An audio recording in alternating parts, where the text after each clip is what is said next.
बीड जिल्ह्यातील शेतकऱ्यांनी यंदा प्रधानमंत्री पीक विमा योजनेकडे अक्षरशः पाठ फिरवल्याचं चित्र समोर आलंय। मागील वर्षी तब्बल 11,64,000 शेतकऱ्यांनी पीक विमा भरला होता, मात्र यंदा हा आकडा घसरून अवघ्या 2,84,394 इतकाच राहिलाय। सरकारने पीक विमा भरण्यासाठी 10 ऑगस्ट पर्यंत मुदतवाढ दिली असली तरी लाखो शेतकरी अद्यापही या योजनेपासून दूर आहेत। आणि या पीक विम्यासंदर्भात मुख्यमंत्री देवेंद्र फडणवीस यांनी केलेला दावा बीड जिल्ह्यातील अजय बुरांडे यांनी कसा खोडून काढला पाहूया। पीक विमा 2026च्या अनुषंगानं नुकतीच आकडेवारी समोर आलेली आहे।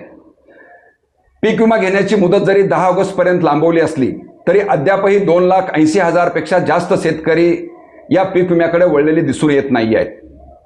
या अनुषंगानं माननीय मुख्यमंत्री महोदयांनी जे काही स्टेटमेंट केलेलं आहे की आम्ही आणलेल्या सुधारणावादी पीक विमा योजनेमुळे खरेखुरे शेतकरी या पीक विम्यामध्ये आलेली आहेत आणि म्हणून तो आकडा कमी झालेला आहे, पद्धतीचं स्टेटमेंट माननीय मुख्यमंत्री महोदयांनी केलेलं आहे। वस्तुस्थिती आम्ही आपणासमोर आणू इच्छितो आहे। 2,86,000 शेतकरी खरेखुरे आहेत, तर मागच्या वर्षी भरलेल्या 11,86,000 शेतकरी हे काही खोटे शेतकरी आहेत का? आणि जर 3 लाख शेतकरी खरे असतील तर 12-3 जवळपास 9 लाख शेतकऱ्यांनी जर बोगस पीक विमा भरला असेल तर आपली यंत्रणा काय करत होती, असा प्रश्न आम्ही या राज्याच्या मुख्यमंत्री महोदयांना आणि गृहमंत्री यांना त्यांना आम्ही विचारतो आहे। किसान सभेचा आरोप आहे की मागील वर्षी मोठ्या प्रमाणात शेतकऱ्यांनी पीक विमा भरला, मात्र अतिवृष्टीनंतरही अनेकांना अपेक्षित लाभ मिळाला नाही। त्यामुळे पीक विमा योजनेवरील विश्वास कमी झाला असून त्याचाच परिणाम यंदाच्या नोंदणीवर झाल्याचं सांगितलं जात आहे। याच मुद्द्यावर बीडमधील शेतकरी जगदीश फरताडे यांचं म्हणणं काय जाणून घेऊया। त्याचं प्रामुख्यानं कारण असे की पीक विमा नुकसान भरपाई मागील वर्षी 86 महसूल मंडळांपैकी एकाही महसूल मंडळामध्ये एकाही शेतकऱ्याला कोणत्याही पिकासाठी मिळालेली नाही।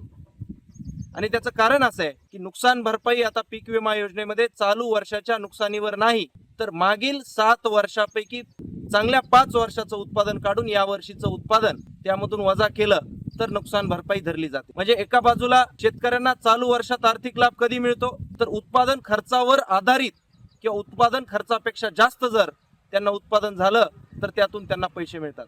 म्हणजे एका बाजूला चालू वर्षाचा उत्पादन खर्च ह्या चालू वर्षाच्या खता, बी बियाणं आणि इतर गोष्टी, इतर निविष्ठावर आधारित आहे, मजुरावर आधारित आहे। पण नुकसान भरपाईची काढायची म्हटलं तर सरकारनं मागील 7 वर्षीपैकी 5 वर्षाचं चांगलं उत्पादन गृहीत धरून या वर्षीची नुकसान भरपाई काढण्याचं मागच्या वर्षीपासून ठरवलंय आणि त्या कारणानं मागच्या वर्षी एकाही शेतकऱ्याला पैसे मिळाले नाही।